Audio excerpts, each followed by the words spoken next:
ఏంది నువ్వు మోస్తావా? పో పో గాలని రమ్మని పో. ఇంట్లో కూలర్ జరుపుతానికే నన్ను పిలుస్తావు, నీతోనేమైతుంది? నీళ్ళ బకెటే లేపలేవు, గిది లేపుతావులే, జరుగు జరుగు. గిట్లా అంటుంటారు మా అన్నలు. వాజీవే, బరువులు ఎత్తాలంటే వాళ్ళే ముంగటుంటారు. కానీ అన్నిసార్లు అట్లనే ఉండదుల్లో. మంచిగా ట్రైనింగ్ ఇస్తే దేంట్లోనైనా ఆర్పారైతారు. వజన్ లేంది వాళ్ళనే ఎత్తి పడేస్తారు. ఇగో గిట్లా.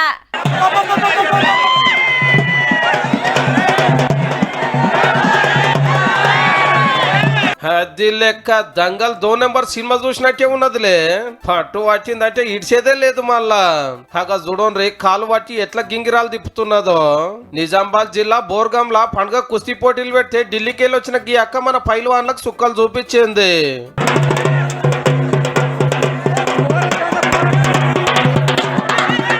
పేరు బల్జిత్ కౌసార్. కుస్తీ అంటే మొగోళ్ళే ఆడుతుంటారు, కానీ మహిళ కూడా వచ్చిందని చూస్తానికి సీతం వచ్చిండ్రు.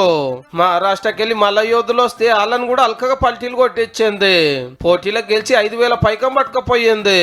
महाराष्ट्र में हम 2 साल से दंगल कर रहे हैं। नांदेड़ एरिया में हम रहते हैं और पूना महाराष्ट्र पूरा तेलंगाना में दंगल करते हैं। 2 ఏళ్ల సంది మస్తు పోటీలు గెలిచిందట. ఏహే ఆడామే మనకు పోటీ ఇస్తుందా అని లైట్ తీసుకోవచ్చు మన పైల్వాన్లు. కానీ కుస్తీలకు దిగినాక తెలిసి రావచ్చు. ఇంకింత మంచిగా ఆడాలి, నేషనల్ పోటీలలో కూడా పతారా చూపించాలని కోరుకుంటా. All the best.